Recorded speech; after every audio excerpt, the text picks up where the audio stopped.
The Wisconsin Badgers ranked 5th in the country this week after a series split at Michigan, a 5-1 loss, then a 3-2 character-building win. Wisconsin in second place in the Big Ten with 6 games to go and back home to take on Notre Dame this weekend. I'm Brian Posick. Head coach Tony Granato joins us next on the Badger Hockey Digest.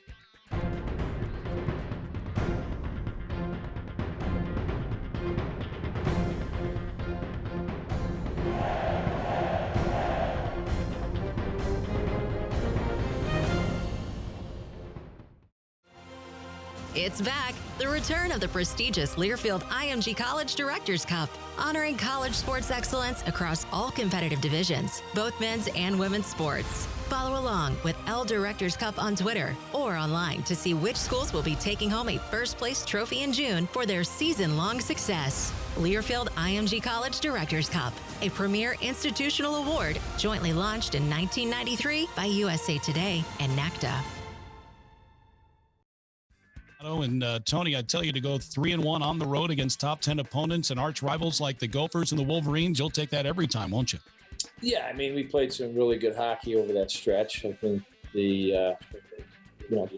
you did it against Minnesota, or when we did it against Minnesota, you want to celebrate, you want to feel, really good about yourselves and kind of think you're in a good spot. And then you turn around and look at your schedule and you say, okay, we're heading to Michigan. So I love the way our guys, handled it. I think they were proud of what they did in Minnesota, but I also think that they realized, hey, it was 2 games. We gotta focus on getting ready for Minnesota Michigan. We want to make sure we carry this momentum forward. And we started the game on the game we lost on Saturday, really, really good and smart. We didn't have our legs, so to speak, and we're a little bit behind it, but we still were able to come out and get a lead in the first period. And then the second period, you saw Michigan take advantage of us not having those legs, and we didn't play as well as we needed to. But the great thing for us is the next game we came out and got things going early as far as establishing the way we have to play to be successful.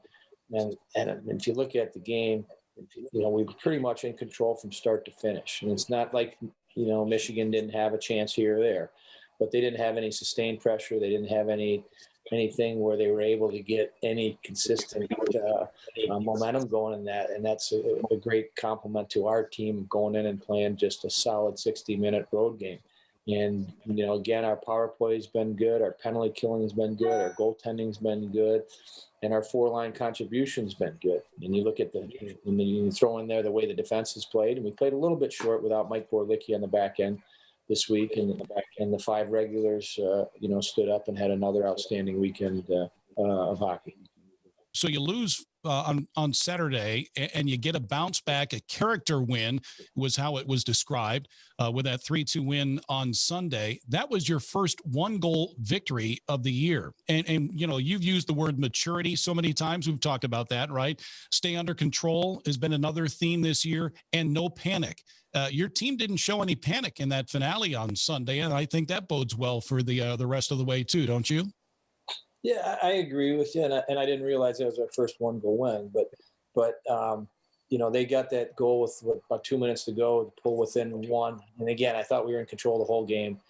Especially when Mercy scored that first shift with the third period to give us a 2-goal lead. The rest of the period, Cam had to make a couple big saves, but there wasn't any sustained offensive zone time for Michigan. But they pulled the goalie there, and they got the one slapper that kind of leaked through Cam with a couple minutes to go, and bench was like, yeah, no problem. And they went out there and fortunately made it a little bit easier for us. They took a too many men penalty with a minute to go when they tried pulling their goalie there. But again, I think that had a lot to do with how we were able to play in D zone and get the puck out, and they kind of forced a change and they get caught on it. So yeah, the no panic is definitely a theme. That's always been Oz's theme on the defensive side of things. There's going to be situations where you look up the ice. Okay, and I got a 2-on-1 to play. No problem. Just figure out how to steer the guy to bad ice. And if our goalie has to make a save for us, just make sure that we clear the front so they don't have a secondary chance. And I think that's carried over well, throughout the year as far as one of the mentalities that our team has had when things do look a little bit crazy. And I can go back 3 major penalties in games that we've won. We've had to kill 5-minute penalties, and we've killed them all.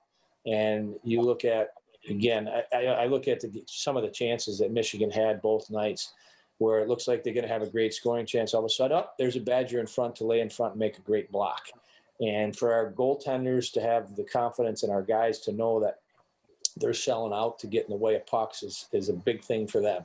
And really for the bench, the morale, the spirit, the energy to have our, players. And I look through our lineup and you say, everyone points at Tyler Enomoto.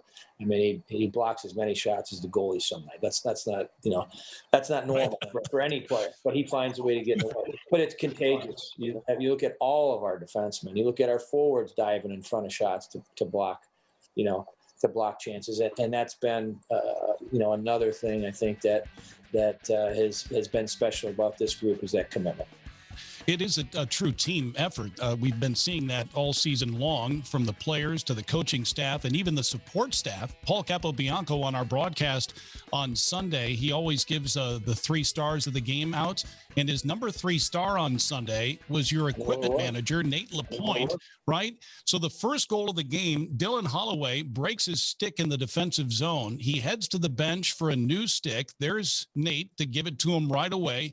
And Dylan joins the rush, and Roman Ashan flips him a little backhander, and he cuts right down the middle and scores for a 1-0 lead.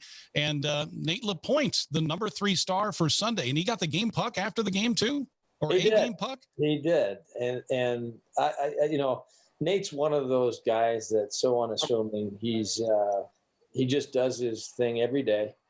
Yeah, he's got a smile on his face. I've been in lots of locker rooms over the years, and I've had some great trainers and some great equipment managers along the way.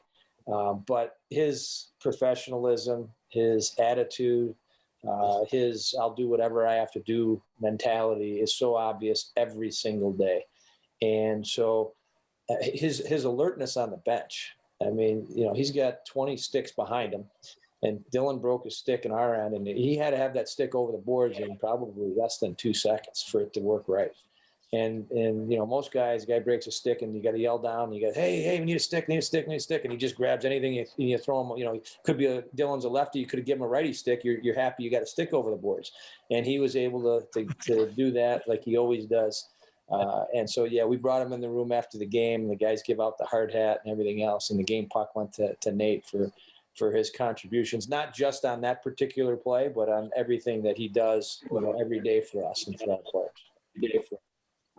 Yeah. By the way, I'd like to nominate Nate Lapointe for the Jim Santulli 7th Man Award for the postseason banquet. Hopefully we have a postseason banquet, but I'm going to throw in the nomination there. Okay. I appreciate that. And he will certainly have strong, we have lots of people and that's what's great about our program. And I'm being honest. We're lucky because when we sit down and we look at, wow, he does a phenomenal job.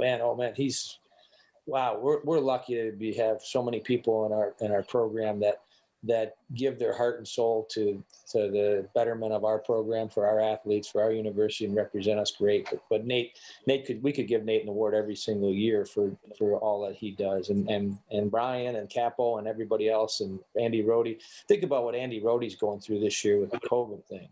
And having to have our athletes being tested every single day, and the pressure that's on him to make this work. So we are lucky. I'm glad you brought that up. But we have a lot of supporting cast besides the players that are on the ice to perform. There's lots of things that go into, their success and their opportunity that they have, that people that we're lucky to have on our staff. So the Badgers look to stay in contention in the Big Ten, only 2 points out of first place. They face Notre Dame Friday night at 7 o'clock and Saturday at 4 o'clock. We'll have both games on Fox Sports Wisconsin and the Badger Sports Network. For Jay Williams, Paul Capobianco, and head coach Tony Granato, I'm Brian Posick. Thanks for watching the Badger Hockey Digest.